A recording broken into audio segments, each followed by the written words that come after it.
नमस्कार दोस्तों, मैं रविंद्र कुमार और मेरे YouTube चैनल पर आप सभी का हार्दिक स्वागत। दोस्तों, प्रतिदिन की महत्वपूर्ण क्लासों के हिसाब से जो आज अपनी इम्पोर्टेंट क्लास रहेगी वो रहेगी दोस्तों खेल चोटों का बचाव। खेल चोटों को बचाव जिसे अपन रिहेबिलिटेशन यानी पुनर्वास प्रक्रिया कहते हैं, रिहेबिलिटेशन प्रक्रिया कहते हैं, यानी वापस चोट लगने से पहले की जो प्रक्रिया होती है उसी स्थिति में वापस लेके आ जाना खिलाड़ी को रिहेबिलिटेशन प्रक्रिया होती है। तो दोस्तों, आज को क्लास को शुरू करने से पहले क्लास को शेयर और लाइक जरूर करिए। आप क्लास को शेयर और लाइक करके ही आप क्लास में एंट्री लेते, ताकि दोस्तों यहाँ पे जो आपके द्वारा शेयर और लाइक किया जाता है उसके द्वारा मेरे को भी यहाँ पे मोटिवेशन मिलता है। तो क्लास को शुरू करने से पहले आप एक बार शेयर और लाइक अपने जितने भी सोशल मीडिया प्लेटफॉर्म है वहाँ पे आप क्लास को शेयर और लाइक जरूर किया करो। और पहली बार चैनल पर आप विजिट कर रहे हैं तो चैनल को सब्सक्राइब भी आप कर लिया करो और बेल आइकन को प्रेस कर ले, ताकि प्रत्येक जो क्लास आती है उसका नोटिफिकेशन आपको तुरंत मिल जाए कि क्लास शुरू हो चुकी है। तो देखिए दोस्तों, आज की जो क्लास रहेगी वो अपने को 2 भागों में कंप्लीट करनी है। यानी एक आज की क्लास रहेगी, एक कल जो मसाज से संबंधित रहेगी। यानी खेलों के जो चोट होती है, चोटों का जो बचाव होता है उनको अपन 2 भागों में डिवाइड करके पढ़ेंगे।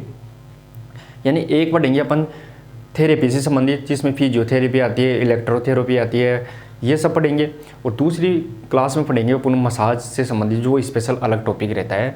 तो ये दोनों ही क्लास खेल चोटों की बचाव यानी रिहेबिलिटेशन पुनर्वास पद्धति से संबंधित रहेगी। तो देखिए दोस्तों, पुनर्वास टॉपिक, तो पुनर्वास होता क्या है? यानी किसी भी खिलाड़ी को चोट लग जाती है तो चोट लगने से पहले जो अच्छा खेल रहा था उसी स्थिति में वापस लेकर आना वो पुनर्वास प्रक्रिया कहलाती है। यानी खिलाड़ी को चोट लगने से पहले की स्थिति में, चोट लगने के बाद उसको ठीक करते हुए पहले की स्थिति में वापस लेकर आना पुनर्वास प्रक्रिया कहलाती है। ध्यान रखना है, दोबारा से देखिए। यानी खिलाड़ी को चोट लगने के पश्चात चोट लगने से पहले की स्थिति में वापस लेकर आना पुनर्वास प्रक्रिया कहलाती है, रिहेबिलिटेशन प्रक्रिया कहलाती है। अब दोस्तों, पुनर्वास यानी किसी खिलाड़ी की चोट लग गई, अब उसको किस प्रकार से ठीक किया जा सकता है? तो उसके 3 विधियाँ अपन यहाँ पे 3 प्रकार मान सकते हैं। एक एक्सरसाइज के द्वारा यानी व्यायाम विधि के द्वारा, एक उसको साइकोलॉजिकल ट्रीटमेंट के द्वारा यानी मनोवैज्ञानिक प्रशिक्षण देकर दिमाग से उसको अपन प्रिपेयर करके उसको आसानी से ठीक कर सकते हैं। अगली होती है कि चोट ज़्यादा दिक्कत या गहरी चोटें होती है तो वहाँ पे अपन चिकित्सा विधि या ट्रीटमेंट मेथड के द्वारा भी अपन उसे ठीक कर सकते हैं। तो 3 विधियों के द्वारा अपन उसे ठीक करेंगे। एक चार्ट के द्वारा अपन यहाँ पे देखेंगे, फिर एक एक को अपन वहाँ पे पढ़ेंगे। तो देखिए दोस्तों, अपन यहाँ पे सबसे पहले इसका अर्थ देखते हैं। अपन यहाँ पे अर्थ क्या है? अर्थ देखिए दोस्तों, खिलाड़ी को चोट लगने के पश्चात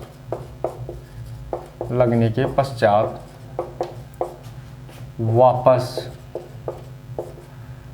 पूर्व स्थिति कौन सी है? यानी चोट लगने से पहले जो खेल रहा था वह पूर्व स्थिति है, वापस पूर्व स्थिति में लाना क्या कहलाता है? लाना पुनर्वास, या इसे अपन रिहेबिलिटेशन, ध्यान रखना है दोस्तों, रिहेबिलिटेशन कहते हैं। दोस्तों, मैं आपको यहाँ पे बता दूं कि खिलाड़ी को चोट लगती है, लगने के पश्चात वापस पूर्व स्थिति में, जो पहले बिना लगी थी, चोट नहीं लगी थी, उसी स्थिति में लेकर आते हैं तो वो रिहेबिलिटेशन पुनर्वास की स्थिति कहलाती है। अब दोस्तों, अपन 2 फैक्ट और देखते हैं कि ये जो पुनर्वास की स्थिति है इसके सबसे पहले उपयोग किसके द्वारा किया गया। तो अपने को यह भी ध्यान रखना है कि चिकित्सा शास्त्र का जनक कौन है? तो सबसे पहले इस प्रक्रिया को अपनाने वाला चिकित्सा शास्त्र का जनक हिपोक्रेटस, और खेल चिकित्सा शास्त्र में इसको यानी स्पोर्ट्स मेडिसिन में सबसे पहले इसको लाने का श्रेय हिप्पोक्रेटस को होता है।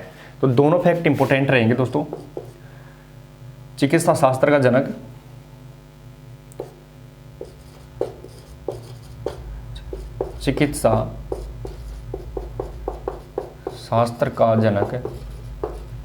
जनक या पितामह, अपन जनक या पितामह किसे कहते हैं? तो हिप्पोक्रेटस। ध्यान रखना है दोस्तों, चिकित्सा शास्त्र का जनक या पितामह किसे कहते हैं? तो हिप्पोक्रेटस को कहते हैं। और खेल चिकित्सा शास्त्र यानी स्पोर्ट्स मेडिसिन का जो फादर कहते हैं वो यहाँ पे हिप्पोक्रेटस को कहते हैं। ये भी दोनों फैक्ट याद रखने हैं अपने को। खेल चिकित्सा शास्त्र का पितामह किसे कहते हैं? हेराक्लीटस।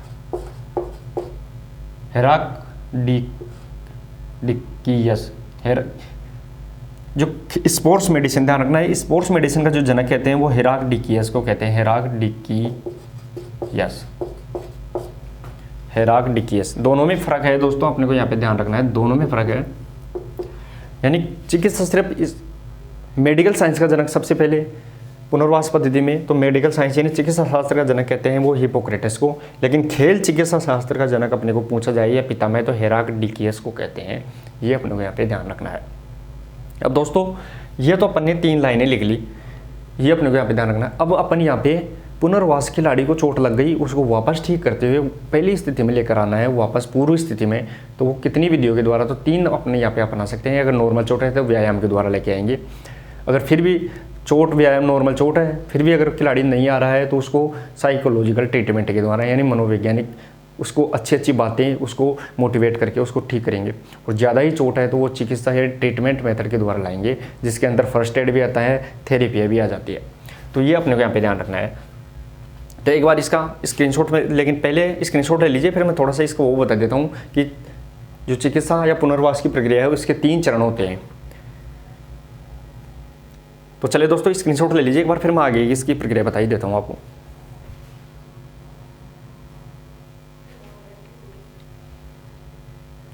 तो चलिए दोस्तों आपने स्क्रीनशॉट ले लिया है। अब मैं इसके बता देता हूँ कि जो इसके जो ट्रीटमेंट होता है, जो पुनर्वास की प्रक्रिया है, इसके 3 चरण होते हैं।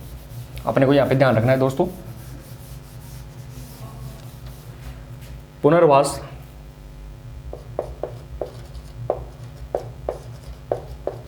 पुनर्वास प्रक्रिया के 3 चरण होते हैं।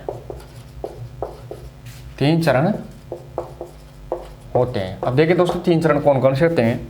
तो पहला चरण अपन 3 चरणों में से वो लेते हैं व्यायाम के द्वारा। व्यायाम के द्वारा उपचार किया जाता है। दूसरा चरण मनोवैज्ञानिक प्रशिक्षण,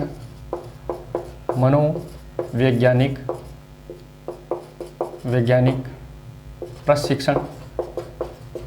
और जो तीसरा चरण होता है उसे अपन चिकित्सा विधि यानी ट्रीटमेंट मेथड के नाम से जानते हैं। जो तीसरी विधि है उसे अपन चिकित्सा विधि। अब देखिए दोस्तों यहाँ पे अपन उपचार करेंगे। इस उपचार में व्यायाम के द्वारा उपचार करते हैं, वो 2 प्रकार से करते हैं। एक सामान्य व्यायाम और दूसरा होता है उसे अपन विशिष्ट व्यायाम। यानी ज़्यादा नॉर्मल अगर चोट है तो नॉर्मल व्यायाम, सामान्य व्यायाम करके अपन आराम से ठीक कर देंगे। विशिष्ट व्यायाम जब थोड़ी सी ज़्यादा गंभीर चोट है तो उसे स्पेशल एक ही अंक का स्पेशल व्यायाम करवा के ठीक कर देते हैं। मनोवैज्ञानिक में अपन साइकोलॉजिकल रूप से ही तैयार करते हैं। इसमें अपने को यहाँ पे प्रशिक्षण नहीं देते हैं, उसको मोटिवेट करने का कार्य करते हैं। इसके अंदर क्या काम करेंगे? मोटिवेट, इसे मोटिवेट या अभिप्रेरित करने का कार्य ही करते हैं। यहाँ पे ध्यान रखना है, अभिप्रेरित करने का कार्य करते हैं। लेकिन जो तीसरी विधि है ये वेरी इंपॉर्टेंट है दोस्तों, प्रश्न भी यहीं से बनता है। चिकित्सा विधि यानी ट्रीटमेंट मेथड। चिकित्सा विधि को अपन क्या कहते हैं? ट्रीटमेंट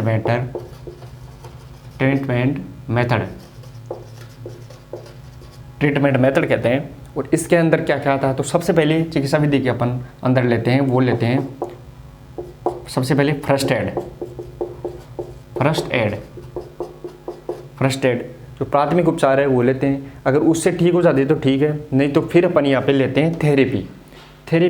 अब थेरेपी अनेक प्रकार की होती है। इसके बाद में दूसरा उपचार आता है थेरेपी।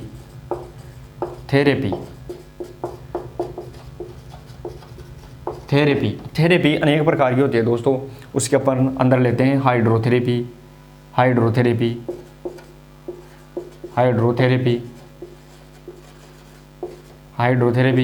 दूसरी लेते हैं अपन इसके अंदर फिर हाइड्रोथेरेपी के बाद में इलेक्ट्रोथेरेपी।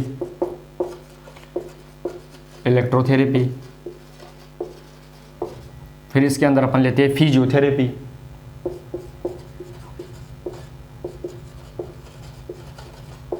और लास्ट में लेते हैं अपन इसके अंदर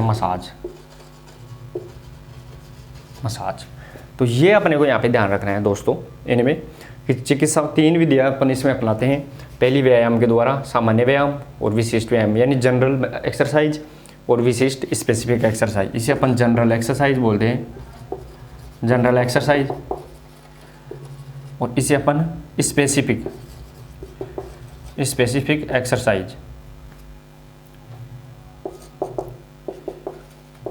एक्सरसाइज यहाँ पे मनोवैज्ञानिक विधि में अपन अभी भी रिलेट करते हैं दिमाग से, और चिकित्सा विधि ट्रीटमेंट मेथड में अपन यहाँ पे पहला फर्स्ट एड देते हैं। फर्स्ट एड में ठीक नहीं होता है तो फिर अपन थेरेपी, जिसमें हाइड्रोथेरेपी, इलेक्ट्रोथेरेपी, फिजियोथेरेपी, मसाज, ये विधि अपनाते हैं। इधर से प्रश्न बनेगा, यही ज़्यादा डीपली मैटर होता है, इसको अपन खोल के पढ़ेंगे।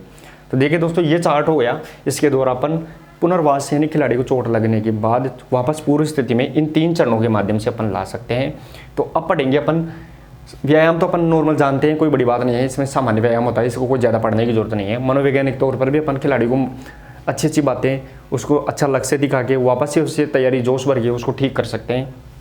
लेकिन चिकित्सा विधि अपन यहाँ पे खोल के पढ़ेंगे, तो उसमें पहला पढ़ेंगे फर्स्ट एड।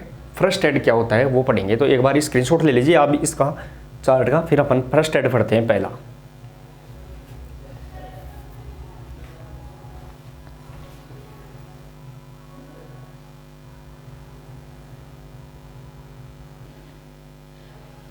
चले दोस्तों, अब देखते हैं अपन यहाँ पे स्क्रीनशॉट ले लिया है। अब देखने वाले हैं अपन यहाँ पे कि जो प्राथमिक उपचार यानी चिकित्सा विधि है, उसमें फर्स्ट एड यानी खिलाड़ी को चोट लग जाती है तो तुरंत उससे अपन कौन सा उपचार देते हैं? फर्स्ट एड देते हैं। यानी खिलाड़ी ग्राउंड में खेल रहा है, खेलते ही उसके तुरंत चोट लगी तो वहाँ पे कौन सा कार्य करेंगे? फर्स्ट एड देंगे। और फर्स्ट एड के अंदर जो विधि अपनाई जाती है उसे अपन राइस पद्धति कहते हैं। यानी तुरंत चोट लग जाती है, ताज़ा चोटों के, उसमें अपन फर्स्ट एड का कार्य करते हैं, उसे अपन राइस पद्धति के द्वारा देते हैं। तो दोस्तों, प्राथमिक उपचार में पहला कार्य अपन राइस पद्धति का उपयोग करते हैं, RICE, जिसे अपन थंब रूल के नाम से भी जानते हैं। ध्यान रखना, राइस पद्धति को अपन किस नाम से जानते हैं? इसे थंब रूल भी कहते हैं, यानी तुरंत इसे अपन उपचार देते हैं। अब इसके अंदर द्वारा दोस्तों, राइस के अंदर वो अपन खोल के देखेंगे, लेकिन इसको वर्तमान में राइस की जगह प्राइस पद्धति के रूप में इसे काम में लेते हैं, जो 2022 थर्ड ग्रेड में भी पूछा गया प्रश्न है। ये भी अपने को यहाँ पे ध्यान रखना है। तो दोस्तों, पहली जो चिकित्सा विधि के अंदर खोल के पढ़ रहे हैं वो देखते हैं अपन प्राथमिक उपचार, यानी रिहेबिलिटेशन में चिकित्सा विधि पढ़ रहे हैं अपन। चिकित्सा विधि, और उसमें भी पहला चिकित्सा विधि में पहला कौन सा आ रहा है? उसे अपन बोलते हैं प्राथमिक उपचार,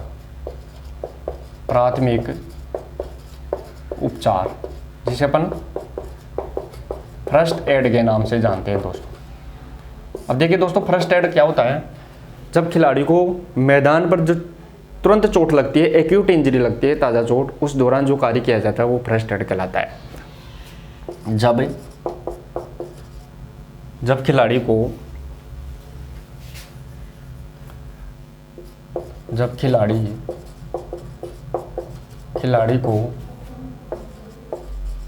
मैदान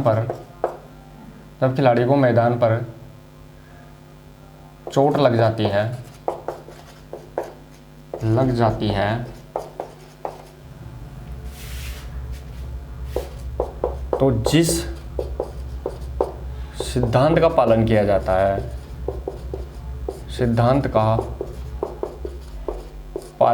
जाता है, उसे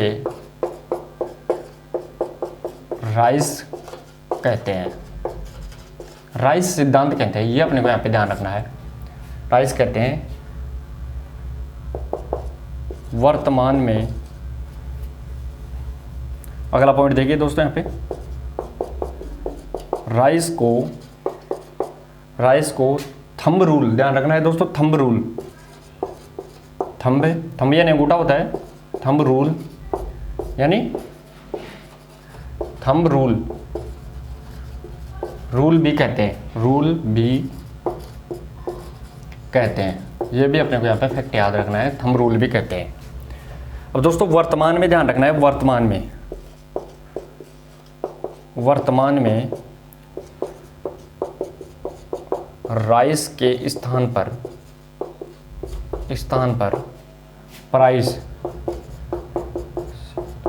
प्राइस काम में ली जाती है। ली जाती है। ध्यान रखना है दोस्तों, प्राथमिक उपचार फर्स्ट एड, जब खिलाड़ी को मैदान पर चोट लग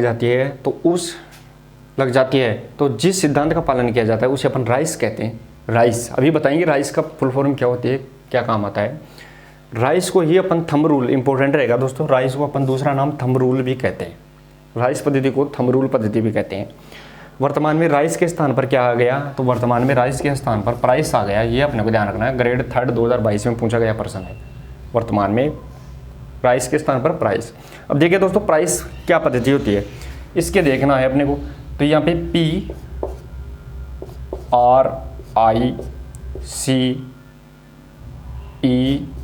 और S, ये अपने को यहाँ पे ध्यान रखना। प्राइस पद्धति ये होती है। P फॉर इनके नाम, फुल फॉर्म और इनके कार्य अपने को यहाँ पे याद रहने ही चाहिए दोस्तों, इंपॉर्टेंट रहेंगे। मैं पहले ही बोल रहा हूँ आपको, इनके फुल फॉर्म भी याद रखनी है और इस क्या कार्य होता है इसमें वो ध्यान रखना है। P for protection, protection. अब प्रोटेक्शन में दोस्तों क्या होता है, P फॉर प्रोटेक्शन होता है। तो प्रोटेक्शन यानी सुरक्षा, जब चोट लग गई है उस स्थान को सुरक्षित रख लिए। सबसे पहले चोट जिस जगह चोट लगती है उसको सुरक्षित कर लिए, यानी अब दोबारा उसमें काम न ले। तो प्रोटेक्शन सुरक्षा, चोटग्रस्त भाग को सुरक्षा प्रदान करना। मतलब पी का अर्थ अपने को प्रोटेक्शन यानी चोटग्रस्त भाग को सुरक्षा प्रदान करना चाहिए, सबसे पहली बात। दूसरी बात आर यानी रेस्ट, रेस्ट यानी विश्राम, विश्राम देना। जो चोटग्रस्त भाग है उसे विश्राम देना, अब उसमें मूवमेंट नहीं करना है, आराम से उसको स्थिर रखना है। आई फॉर आइस, आइस यानी बर्फ। अब जो चोटग्रस्त भाग है उस पर बर्फ लगाना, बर्फ लगाना यानी 48 घंटे तक। ध्यान रखना है दोस्तों, 24 घंटे तक, वैसे 48 घंटे तक भी अपन काम में लेते हैं, लेकिन 24 घंटे तक चोटग्रस्त भाग पर अपन बर्फ आराम से लगा सकते हैं। लेकिन बर्फ नग्गी नहीं लगानी चाहिए, मतलब डायरेक्ट स्किन के टच में नहीं आनी चाहिए। बर्फ को किसी पॉलीथीन में पैक करके फिर लगाना चाहिए। तो ये आइस। सी, अब आ गया सी फॉर कंप्रेशन, कंप्रेशन यानी दबाना। अगर आप जैसे ही अपन बर्फ लगा देते हैं, आइस लगा देते हैं, आइस हटाने के बाद में फिर वो चोटग्रस्त भाग है उसको किसी कपड़े से अच्छे से दबा के, तौलिए से बांध के फिर दबा देना चाहिए, उसे रख देना चाहिए, गर्म रखना चाहिए। फिर उसमें अपन ठंडा लगाते हैं, फिर उसको ढक देना चाहिए। तो ये कंप्रेशन दबाना चाहिए। ई एलिवेशन, एलिवेशन यानी ऊपर उठाना, उठाना। ऊपर उठाना मतलब जो चोटग्रस्त भाग है, मान लो अपन खेल रहे हैं, अब उस चोटग्रस्त भाग को अपन हर्ट होता है ना, हर्ट जो बाईं तरफ होता है, उसको हर्ट से ऊपरी स्थिति उठा लेना चाहिए, क्योंकि जो ब्लड सर्कुलेशन है वो विपरीत हो जाएगा, नीचे की तरफ जाएगा, ब्लड ज़्यादा ऊपर नहीं जाएगा। तो चोटग्रस्त भाग को ऊपर उठा लेना चाहिए, हर्ट से ऊपर उठाना चाहिए। और एस स्टेबलाइजिंग, स्थिर कर देना चाहिए, स्टेबलाइजिंग, स्टेबलाइजिंग यानी स्थिर करना, स्थिर करना। जिस जगह चोट लगी है उसकी मूवमेंट, हलचल को रोक देना चाहिए, स्थिर कर देना चाहिए, स्टेबलाइजिंग करना चाहिए। तो दोस्तों ये पद्धति कौन सी हो गई, ये टोटल पद्धति है अपनी प्राइस पद्धति कहलाती है। इनके नाम भी याद रखना है, protection, rest, ice, compression, elevation और स्टेबलाइजिंग होता है, यानी विश्राम देना, ऊपर बर्फ लगाना, दबाना, ऊपर उठाना, स्थिर रखना। ये अपनों को यहाँ पे ध्यान रखना चाहिए। जो राइस पद्धति है उसको अपन फर्स्ट एड यानी प्राथमिक उपचार के रूप में काम लेते हैं। राइस को ये अपन थंब रूल के नाम से भी जानते हैं, ये भी इंपॉर्टेंट रहेगा। अब देखिए दोस्तों, ये तो अपना प्राथमिक कार्य हो गया।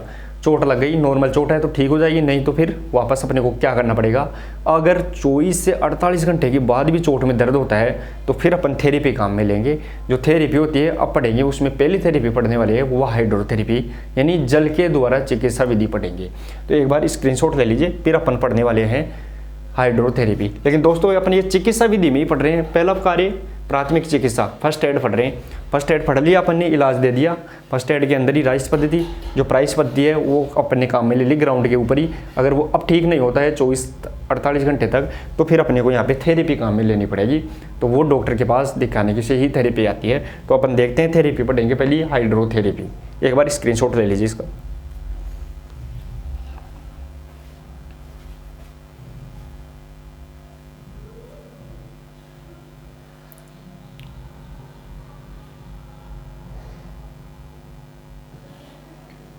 तो चले दोस्तों, अब देखते हैं अपने पहली थेरेपी, वो आती है हाइड्रोथेरेपी, यानी जल के द्वारा चिकित्सा की जो किया जाता है, जल के द्वारा जो उपचार किया जाता है उसे अपना हाइड्रोथेरेपी कहते हैं। और जल के द्वारा दो प्रकार से उपचार किया जाता है, एक ठंडे जल से, एक गर्म जल से।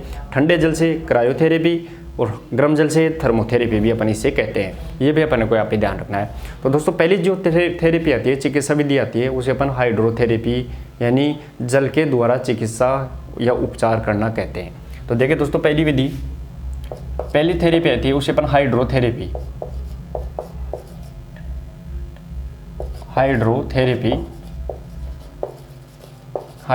जिसे अपन जल चिकित्सा विधि कहते हैं, जल चिकित्सा विधि।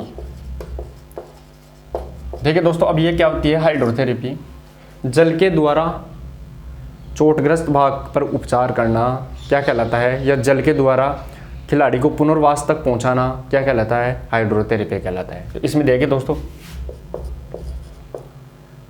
इसे सबसे पहले यह है जल के द्वारा खिलाड़ी को ठीक करने की विधि होती है। जल के द्वारा ठीक करने की विधि होती है, यानी पानी से उपचार करने की विधि होती है। ये अपने को ध्यान रखना है। आगे इसे हाइड्रोपैथी भी कहते हैं, यानी हाइड्रो यानी जल और पैथी यानी उपचार, यानी जल से उपचार करना, हाइड्रोपैथी। इसे हाइड्रोपैथी भी कहते हैं। इसे वाटर क्योर भी कहते हैं। वाटर यानी पानी होता है ना, वाटर, इसे वाटर क्योर भी कहते हैं, वाटर क्योर भी कहते हैं। ये भी अपने को यहाँ पे ध्यान रखना। आगे देखिए दोस्तों, इसका जनक कौन है, तो इसका जनक हिप्पोक्रेटस है। इस पद्धति का इसका जनक हिप्पोक्रेटस है। ध्यान रखना है दोस्तों, इंपॉर्टेंट रहेगा। जो हाइड्रोथेरेपी है, इसका जनक कौन है, तो हिप्पोक्रेटस रहेगा दोस्तों। इसमें क्या किया जाता है, इसमें पानी के द्वारा उपचार किया जाता है। मांसपेशियों में संकुचन और फैलाव यानी वैसोकॉन्स्ट्रिक्शन और वैसोडिलेशन की प्रक्रिया की जाती है। इसमें मांसपेशियों में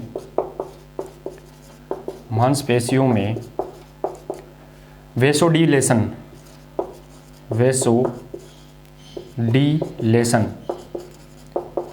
और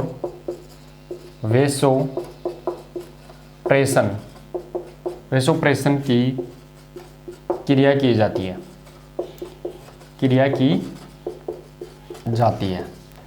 ध्यान रखना है, वैसोडिलेशन और वैसोप्रेशन ये जो क्रिया की जाती है हाइड्रोथेरेपी की जाती है। इसमें मांसपेशियों में संकुचन होता है, फिर फैलती है, फिर संकुचन होता है, फैलती है। इसके द्वारा उपचार किया जाता है वैसोडिलेशन और वैसोप्रेशन।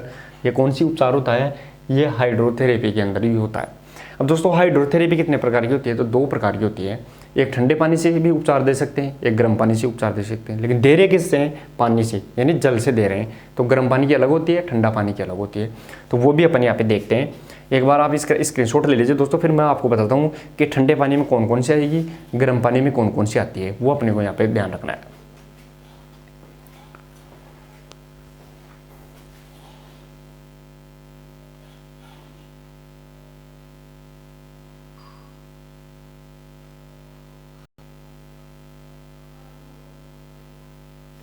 अब देखिए दोस्तों, यहाँ पे हाइड्रोथेरेपी होती है, जल के द्वारा चिकित्सा। ये दो प्रकार से दी जाती है, ये भी अपने को यहाँ पे ध्यान रखना है। जो जल के द्वारा चिकित्सा दी जाती है वो दो प्रकार से दी जाती है।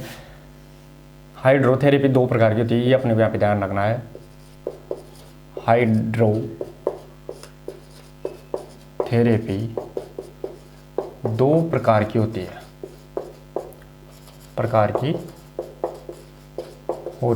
दो प्रकार की कौन कौन सी, एक ठंडे पानी से देते हैं और एक गर्म पानी से देते हैं। ध्यान रखना है दोस्तों, एक होती है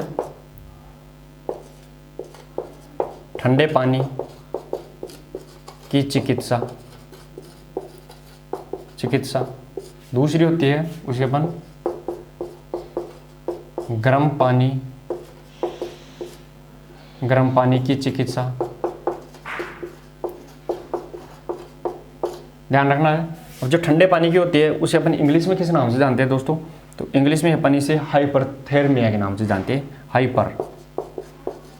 हाइपरथेरेमिया।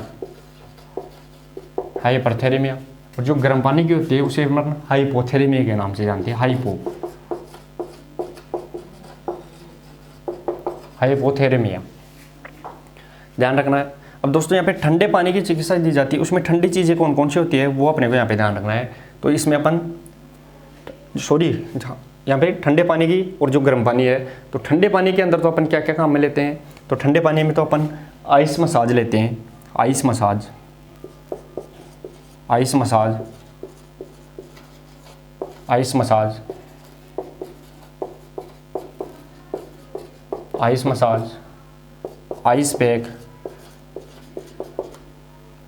आइस पैक यानी बर्फ, आइस यानी बर्फ होती है, बर्फ का पैक। आइस कोल्ड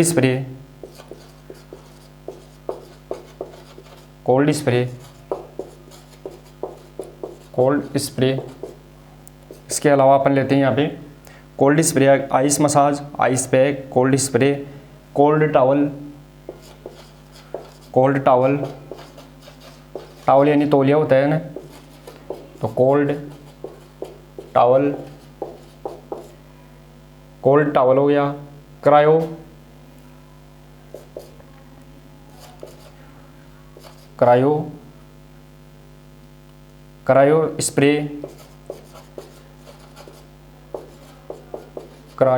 स्प्रे यानी जितनी भी ठंडी चीज़ होती है दोस्तों वो यहाँ पे ठंडे पानी की चिकित्सा के अंदर आ जाएगी।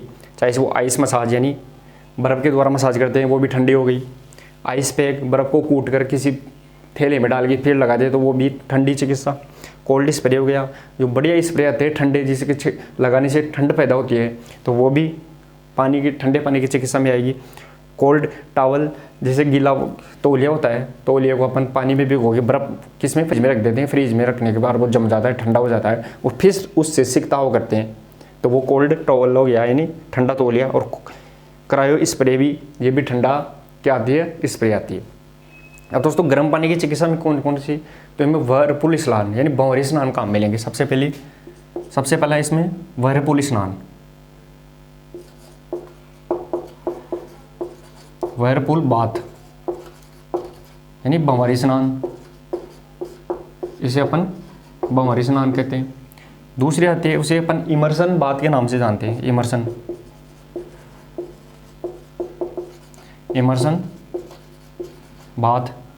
बाथ इसे अपन हिंदी में विलय स्नान कहते हैं।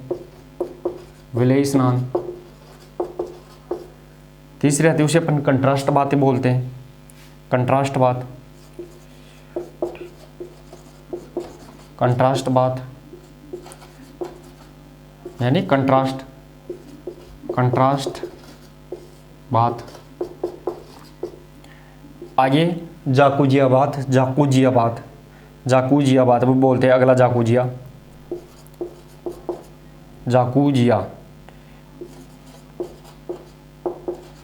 बात यानी जाकूजिया बात। अगला आता है उसे अपन गर्म के लिए जाकूजिया बात होगा हाइड्रोकोलेटरल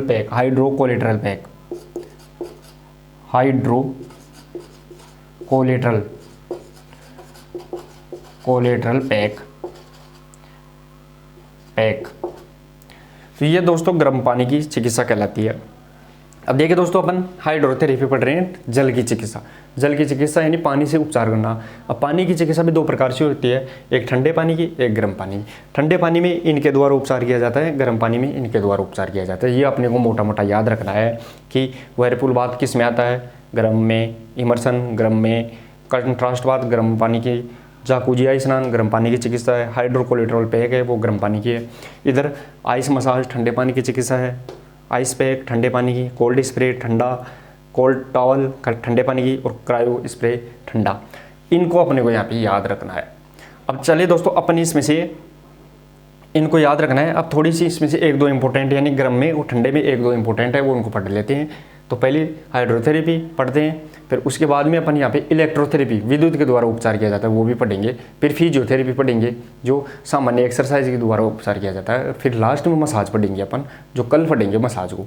तो ये अपने को यहाँ पे स्क्रीनशॉट ले लेना है। तो फिर अपन इसके बारे में एक दो ठंडी और एक दो गर्म के बारे में पढ़ लेते हैं।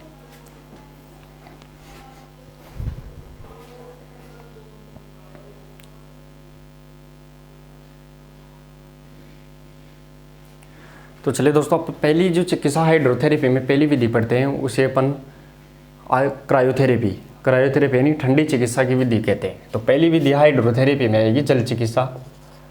जो जल की चिकित्सा है, इस जल की चिकित्सा में पहली विधि आएगी, उसे अपन कहते हैं क्रायोथेरेपी। क्रायोथेरेपी यानी ठंडी जल की चिकित्सा, ठंडी जल की चिकित्सा।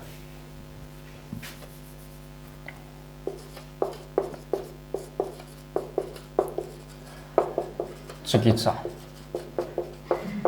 अब देखिए दोस्तों, इसमें कौन कौन सी आती है। तो इसमें पहली आती है आइस पैक। आइस पैक मतलब बर्फ को चोटग्रस्त भाग पर गोल गोल घुमाना। आइस पैक के अंदर चोटग्रस्त भाग पर, चोटग्रस्त जहाँ पे चोट लगी है वहाँ पर बर्फ को गोल गोल घुमाते हैं। दूसरी आइस पैक के बाद में आती है, उसे अपन कहते हैं इमर्शन।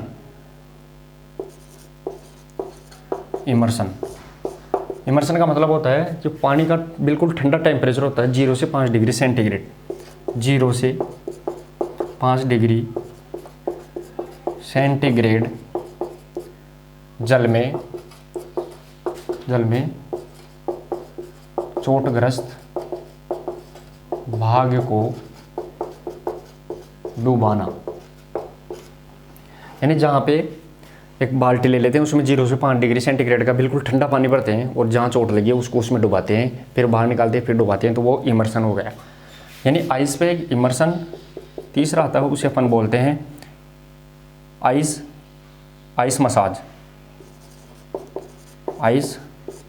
मसाज। इसमें क्या करते हैं, बर्फ़ लेते हैं, बर्फ़ को चोटग्रस्त भाग पर सीधा नहीं लगाते हैं, बर्फ़ को किसी थैली या किसी बैग में, जो बर्फ़ डालने का बैग आता है उसमें डाल के फिर लगाते हैं। यानी डायरेक्ट स्किन के बर्फ़ को टच नहीं करते हैं। तो इसमें क्या लिखेंगे, बर्फ़ को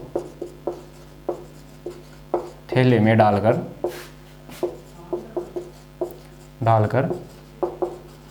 चोटग्रस्त भाग पर लगाना। आगे देखिए दोस्तों, चौथा आता है, उसे अपन बोलते हैं कोल्ड स्प्रे या आइस स्प्रे भी बोल सकते हैं अपन इसे, आइस स्प्रे। अब इसमें क्या होता है, बाज़ार में बहुत से स्प्रे मिलते हैं, जैसे मूव आता है, मूव स्प्रे हो गया, वो कोल्ड नहीं है, लेकिन जो ऐसे ही ठंडे स्प्रे आते हैं जो चोटग्रस्त भाग भी लगाते हैं, ठंड पहुंचते हैं और आराम भी मिलता है। लेकिन उसमें होता क्या है, उसमें मिथाइल एल्कोहल और मीथेन, यानी इथाइल एल्कोहल और मीथेन होता है उसमें। कोल्ड स्प्रे, इसमें इथाइल एल्कोहल और मीथेन गैस होती है। तो दोस्तों, ये तो अपने को ठंडी क्रायोथेरेपी, ठंडी जल के द्वारा उपचार करते हैं, उसे क्रायोथेरेपी कहते हैं। तो क्रायोथेरेपी में इनके द्वारा अपन उपचार करेंगे। अब इसमें सावधानी क्या रखनी है, सावधानी उपचार में सावधानी ये रखनी है कि डायरेक्ट बर्फ़ को स्किन से टच नहीं करना चाहिए, किसी थैले में या थैली में डालकर ही बर्फ़ को लगाना चाहिए, नहीं तो त्वचा जल जाएगी। तो यहाँ पे बर्फ़ को सीधा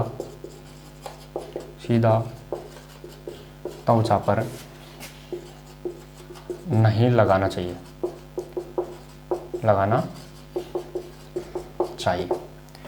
तो दोस्तों ये अपनी पानी से उपचार करने की पहली विधि ठंडे जल से यानी क्रायोथेरेपी अपन कंप्लीट कर चुके हैं। अब इसके बाद में गर्म पानी की चिकित्सा विधि पड़ी है जिसे अपन थर्मोथेरेपी के नाम से जानते हैं, थर्मोथेरेपी, वो भी अपन यहाँ पे देखते हैं। स्क्रीनशॉट ले लीजिए एक बार इसका।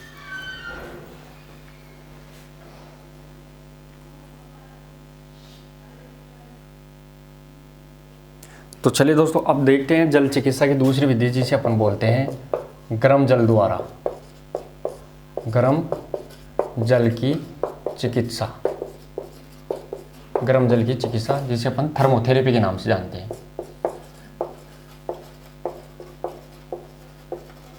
थर्मोथेरेपी यानी ऊष्मीय चिकित्सा, इसे ऊष्मीय चिकित्सा भी कहते हैं, ऊष्मीय चिकित्सा,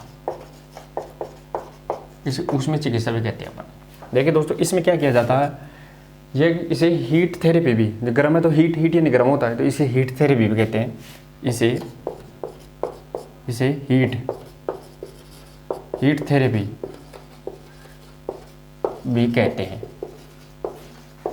इसे हीट थेरेपी भी कहते हैं। आगे देखिए दोस्तों, यह पुनर्वास प्रक्रिया का अभिन्न अंग है, यानी जो पुनर्वास है इसका महत्वपूर्ण अंग गर्म पानी चाहिए ही। यह पुनर्वास प्रक्रिया का अभिन्न अंग है, अभिन्न अंग है। यह कोमल ऊतकों में उत्तेजनशीलता, जो सॉफ्ट टिश्यू होती है, मसल्स मसाज होती है, उसमें उत्तेजना पैदा करता है। यह कोमल ऊतकों में उत्तेजनशीलता पैदा करता है। अब देखिए दोस्तों इसमें जो गर्म चिकित्सा आती है उसमें भी अब पहली आएगी गर्म चिकित्सा के अंदर, गर्म पानी से चिकित्सा, उसमें कंट्रास्ट बाथ पहली कौन सी आती है, कंट्रास्ट बाथ, यानी ठंडा और गर्म के द्वारा उपचार किया जाना, वो कंट्रास्ट बाथ कहलाता है। तो पहली आएगी इसके अंदर, गर्म जल की चिकित्सा पढ़ रहे हैं उसमें पहली आएगी दोस्तों यहाँ पे कंट्रास्ट बाथ, कंट्रास्ट बाथ, जिसे अपन ठंडे और गर्म जल, ठंडे और गर्म जल की चिकित्सा। ध्यान रखना है दोस्तों यहाँ पे ठंडे और गर्म जल की दोनों को, एक पहली बार ठंडा फिर गर्म, फिर ठंडा फिर गर्म, तो वो कंट्रास्ट बात। लेकिन भाग किसका है, गर्म जल की चिकित्सा का भाग है, ठंडी का नहीं है। तो कंट्रास्ट बात इसमें अगर ताज़ा चोट है, तुरंत चोट लगी है तो 30 सेकंड तो किस में डुबाएंगे, गर्म पानी में, और 2 मिनट ठंडा पानी में। लेकिन अगर पुरानी चोट है तो 2 मिनट तो डुबाएंगे गर्म पानी में, 30 सेकंड डुबाएंगे ठंडा पानी में। इसमें पुरानी चोट में, पुरानी चोट है तो कितनी, और ठंडी चोट, पुरानी चोट, और एक ताज़ा चोट, ताज़ा चोट। ध्यान रखना पुरानी चोट में तो गर्म पानी में, पुरानी चोट में गर्म पानी में 2 मिनट, और ठंडे पानी में 30 सेकंड, 30 सेकंड, यानी अंग को उसमें डुबाना है, ये अपने को यहाँ पे ध्यान रखना है। लेकिन ताज़ा चोट है तो ताज़ा चोट में गर्म पानी में 30 सेकंड डुबाएंगे, गर्म पानी में 30 सेकंड, उल्टा करना है, और ठंडे पानी में, और ठंडे पानी में 2 मिनट। ये अपने को यहाँ पे ध्यान रखना है। अगर कंट्रास्ट बात में ये पुरानी चोटों में काम आता है तो पुरानी चोट है तो 2 मिनट तो डुबाएंगे गर्म पानी में, 30 सेकंड ठंडा पानी में। लेकिन अगर ताज़ा चोट है फिर उसमें कंट्रास्ट बात काम में ले रहे हैं अपन, तो ताज़ा चोट के अंदर 2 मिनट ठंडा पानी, 30 सेकंड गर्म पानी में उसमें अपन डुबाना होता है। तो दोस्तों ये अपनी कंट्रास्ट बात हो गई। इसके बाद में गर्म पानी की पहली कंट्रास्ट बात, अब आएगी गर्म पानी की दूसरी व्हर्लपूल बात, यानी भंवरी स्नान। तो दूसरी देखिए दोस्तों, स्क्रीनशॉट ले लीजिए एक बार इसका।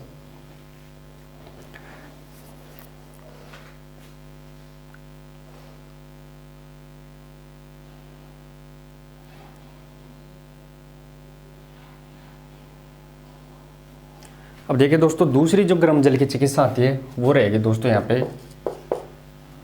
व्हर्लपूल स्नान, व्हर्लपूल बाथ, जिसे अपन भंवर स्नान कहते हैं, भंवर स्नान। अब इसमें क्या होता है दोस्तों, इसमें ये होता है एक बड़ा सा टप होता है, बड़े टप में पानी डाल दिया जाता है और उसमें मशीन लगी हुई होती है। वो मशीन पानी को भंवर यानी गोल गोल घुमाती है, भंवर घुमाती है। उसमें खिलाड़ी को बैठा दिया जाता है, तो वो क्या करता है, उसमें उसकी जो धार होती है, पानी की रफ्तार होती है, उसके कारण उसकी मसाज होती रहती है। यानी बड़े से पानी के टप में खिलाड़ी को बैठा कर उसमें मशीन के द्वारा जो पानी घुमाया जाता है, गोल गोल भंवर बनाया जाता है, जिसके कारण उसकी मसाज होती है। इसे वाटर जेट तकनीक भी कहते हैं और सबसे ज़्यादा चोटों में काम आने वाली पद्धति होती है ये। इसमें देखिए दोस्तों, भंवर स्नान में इसमें पानी का भंवर बनाया जाता है, मतलब गोल गोल घुमाया जाता है, गोल गोल घुमाया जाता है। आगे देखिए दोस्तों, इसे वाटर जेट तकनीक भी कहते हैं, इसे वाटर जेट तकनीक भी कहते हैं। ये भी इंपॉर्टेंट है दोस्तों यहाँ पे, कौन सी, व्हर्लपूल बाथ को वाटर जेट तकनीक भी कहते हैं। अब आगे देखिए दोस्तों, इसमें क्या, इसे ब्रेन हेमरेज होता है या फिर कोई जो हृदय रोगी होता है उसे नहीं देते हैं। इसे ब्रेन हेमरेज वाले मरीज को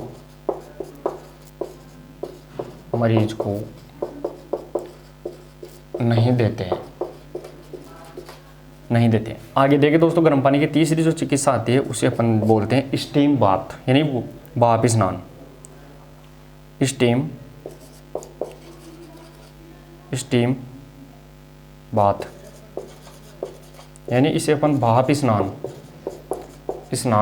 कहते हैं। अब स्टीम बाथ में क्या होता है दोस्तों, इसे सबसे पहले तो इसे रोमन बाथ भी कहते हैं अपन, रोमन यानी रोम में इसके स्टार्ट हुआ था तो रोमन बाथ कहते हैं स्टीम बाथ को। और इसमें एक कमरे के अंदर गर्म भाप उसमें डाली जाती है और उसमें खिलाड़ी को पूरे कपड़ों को हटाकर नग्गे, मतलब पूरा शरीर नंगा रखते हुए उसको कपड़ों को हटाकर उसमें बैठा दिया जाता है, कमरे को बंद कर दिया जाता है, जिससे खिलाड़ी के पूरे शरीर में बहुत ज़्यादा पसीना आता है। यानी इसे डिटॉक्सिफिकेशन, इससे विषाक्त क्रिया दूर हो जाती है और रक्त परिसंचरण इससे बढ़ता है। ये अपने को यहाँ पे ध्यान रखना है। तो इसमें स्टीम बाथ में क्या करेंगे, स्टीम बाथ में अपन लिखेंगे इसे रोमन बाथ भी कहते हैं, रोमन बात भी कहते हैं। सबसे पहले इसे रोमन बात भी कहते हैं। इसमें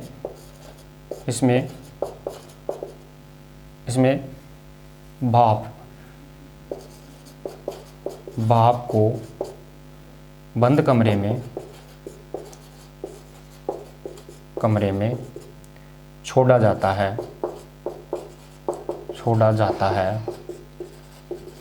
तथा खिलाड़ी को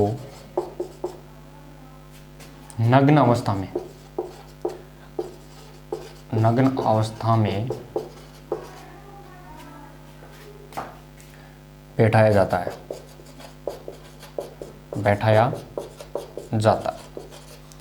ये अपने को यहाँ पे ध्यान रखना है। जो स्टीम बाथ होती है, गर्म जो वाष्प स्नान है, भाप स्नान है, इसे रोमन बाथ कहते हैं।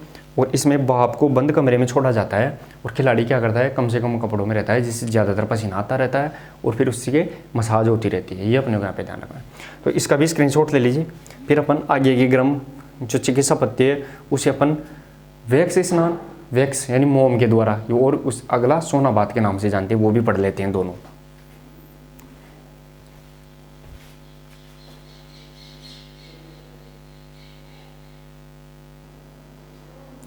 चलिए दोस्तों, अगली जो गर्म जल की चिकित्सा आती है उसे अपन 4 नंबर पे देखते हैं। उसे अपन कहते हैं वैक्स स्नान, वैक्स बाथ। इसे अपन मोम स्नान भी बोलते हैं, मोम स्नान। अब देखिए दोस्तों, ये क्या होती है वैक्स बाथ।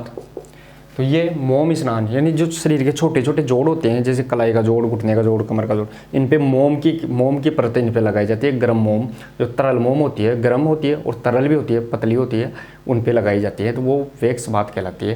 तो देखिए दोस्तों, इसे पैराफिन बात भी कहते हैं। पैराफिन बात यानी स्नान होता है, पैराफिन बात भी कहते हैं। आगे इसे पैराफिन पेंटिंग भी कहते हैं। इसे पैराफिन पेंटिंग भी कहते हैं। पैराफिन पेंटिंग भी कहते हैं। ये भी अपने को यहाँ पे फैक्ट याद रखना है। आगे इसमें तरल मोम प्लस ठोस मोम यानी मोमबत्ती जानते हैं अपन, मोमबत्ती जलाते हैं, कैंडल जलाते हैं, तो वही मोम होती है। तो इसमें तरल मोम, ठोस मोम प्लस पेट्रोलियम जेली, इनका मिश्रण करते हैं। इसमें इनको मिक्सअप करके फिर लगाते हैं। ये भी अपने को यहाँ पे ध्यान रखना है। और लास्ट में यह शरीर के छोटे जोड़ों यानी जोड़ों पर दी जाती है। तो ये थेरेपी कहाँ दी जाती है? शरीर के छोटे जोड़ों पर। इसमें टेम्परेचर क्या होता है? तो 37 से 45 डिग्री, ध्यान रखना है। जो मोम होती है, इस मोम का तापमान कितना होना चाहिए, गर्म कितनी होनी चाहिए? 37 से 45 डिग्री सेंटीग्रेड। इसमें तापमान 37 डिग्री से 45 डिग्री तक होता है। तो ये दोस्तों अपन ने 4 क्या देख लिए? 4 गर्म पानी की चिकित्सा भी देख लिए और ठंडे पानी की चिकित्सा। गर्म और ठंडे पानी दोनों को मिलाकर अपन बोलते हैं, तो उसे अपन हाइड्रोथेरेपी के नाम से यानी जल की चिकित्सा के रूप में जानते हैं। तो ये अपन ने यहाँ पे पहली थेरेपी हाइड्रोथेरेपी पढ़ ली है। अब इसके बाद में अपन इलेक्ट्रोथेरेपी और फिजियोथेरेपी भी देख लेते हैं। छोटी छोटी 2 चिकित्सा है, उनको भी अपन देख लेते हैं। तो स्क्रीनशॉट ले लीजिए दोस्तों इसको। लेकिन अपने को यहाँ पे मैं सीधा सीधा बता दूँ, जो इलेक्ट्रोथेरेपी है उसमें अपने को याद कुछ नहीं रखना है। इसमें अपने को नाम याद रखने हैं सिर्फ। तो वो भी अपने को यहाँ पे स्क्रीनशॉट ले लिया होगा। मैं आपको एक बार वो आगे की इसकी बता देता हूँ। मैं एक बार देखिए दोस्तों, अब जो अपनी चिकित्सा आती है उसे अपन बोलते हैं इलेक्ट्रोथेरेपी के नाम से। इलेक्ट्रोथेरेपी में अपने को सीधे नाम याद रखना है। तो दूसरी जल की चिकित्सा खत्म हो गई, अब आती है विद्युत चिकित्सा। दूसरी चिकित्सा आएगी, उसे अपन बोलते हैं विद्युत चिकित्सा।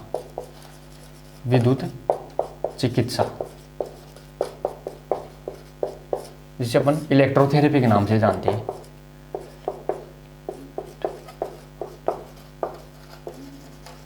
इलेक्ट्रोथेरेपी।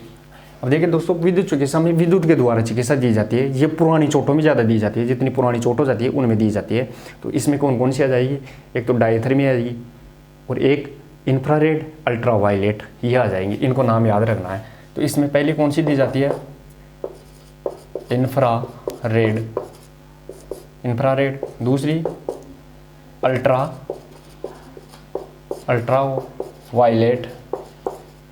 अल्ट्रावायलेट। और जो तीसरी होती है उसे अपन डायथर्मी के नाम से जानते हैं। डायथर्मी।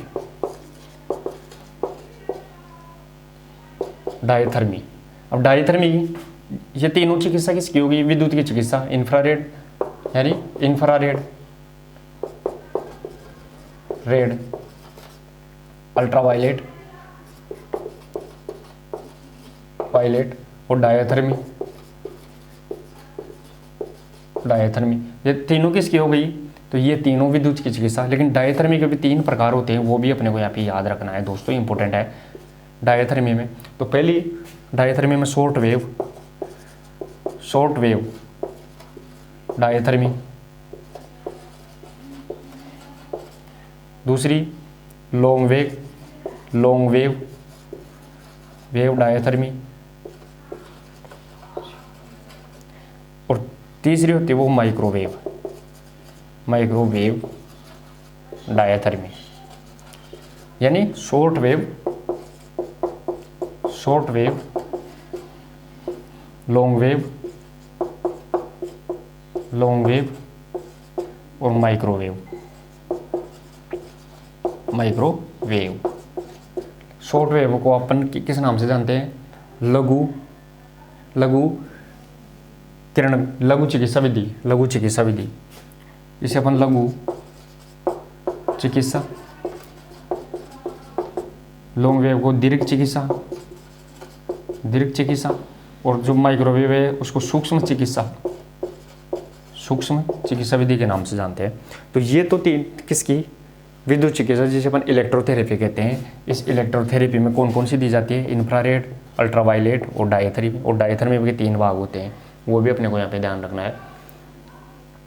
ये अपने को यहाँ पे इंपॉर्टेंट फैक्ट होते हैं। अब आती है अपने अगले थेरेपी, जिसे अपन इस नाम से जानते हैं फिजियोथेरेपी के नाम से, यानी एक्सरसाइज के द्वारा चोट को ठीक करना। तो उसमें भी 3 ही आती हैं, 3 भाग आएंगे, एक आइसोमेट्रिक, आइसोटोनिक और आइसोकाइनेटिक। वो अपने को यहाँ पे ध्यान रखना है। तो स्क्रीनशॉट ले लीजिए, मैं तीनों उनको भी बता देता हूँ।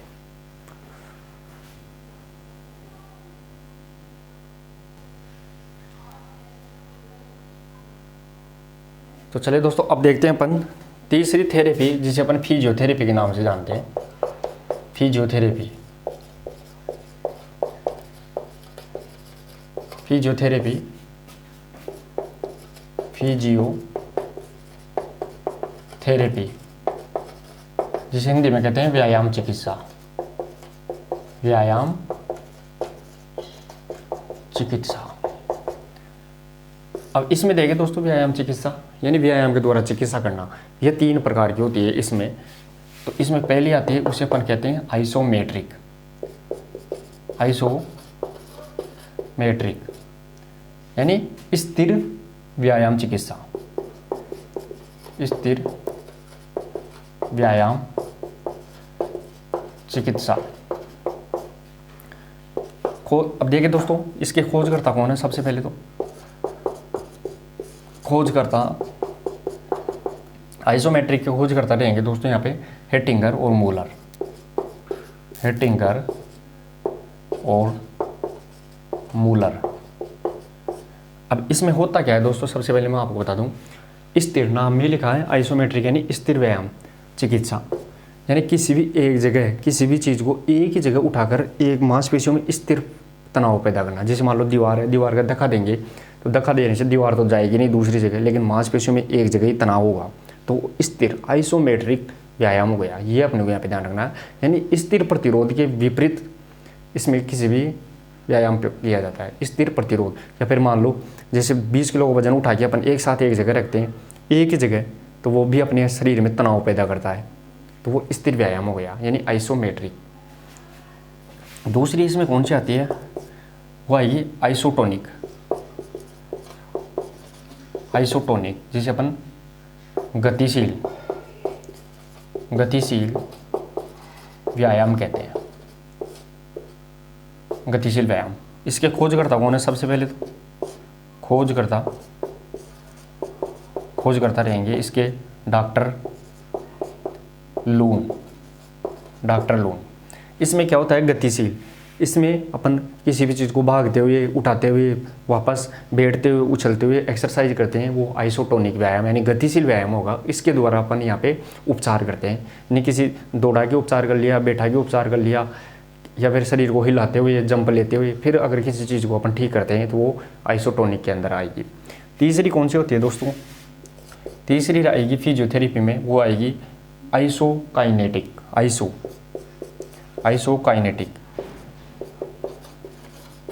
आइसोकाइनेटिक जिसे अपन कहते हैं स्थिर और गतिशील दोनों व्यायाम,